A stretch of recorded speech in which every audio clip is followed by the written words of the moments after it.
৬ বছর পর আবারও সেই বিখ্যাত ঘণ্টাটা বেজে উঠল ঐতিহাসিক ইডেন গার্ডেন্সে। ৬ বছর আগে এই ঘণ্টা যেদিন বেজে উঠেছিল, সেবার আর এবারের মাঝের সময়টায় শুধু ক্যালেন্ডারের পাতাই পাল্টে যায়নি, সেই ঐতিহাসিক ক্ষণের সাক্ষী থাকা ব্যক্তিদের জীবনও যেন ৩৬০ ডিগ্রি ঘুরে গেছে।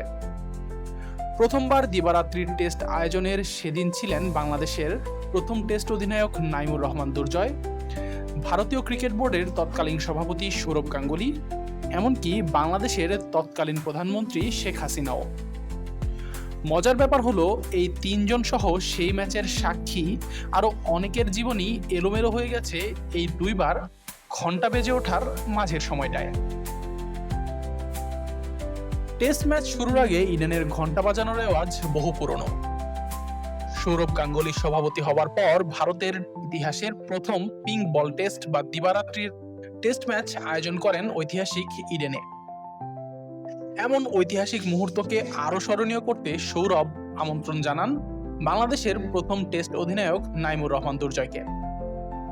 বাংলাদেশের সেই প্রথম টেস্টে আবার সৌরভেরও অধিনায়ক হিসেবে শুরু হয়েছিল।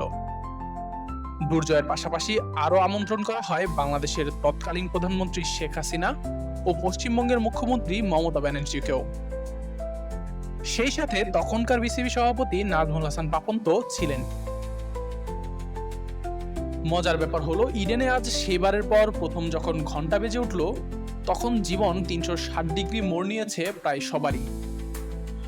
তখনকার নয়া বিসিসিআই সভাপতি সৌরভ ভারতের টেস্ট অধিনায়ক বিরাট কোহলির সাথে অধিনায়কত্বের ইস্যু নিয়ে দ্বন্দ্বে জড়িয়ে সমালোচিত হন। সৌরভের সাথে টস করতে নামা দুর্জয়ের জীবনে অবশ্য সৌরভের চেয়েও বড় বিভীষিকা নেমে এসেছে। বাংলাদেশে গত বছর জুলাই আগস্টে এক গণ অভ্যুত্থানে পতন হয়েছে দুর্জয়ের রাজনৈতিক দলের। বাংলাদেশের প্রথম টেস্ট অধিনায়ক এরপর থেকেই আছেন কারাগারে। তখনকার বিসিবি বস পাপনকেও বিসিবি ছাড়তে হয়েছে বিদেশে বসেই। প্রধান অতিথি হয়ে সেই ম্যাচে আমন্ত্রিত শেখ হাসিনারও পতন হয়েছে সেই ঐতিহাসিক গণ অভ্যুত্থানে।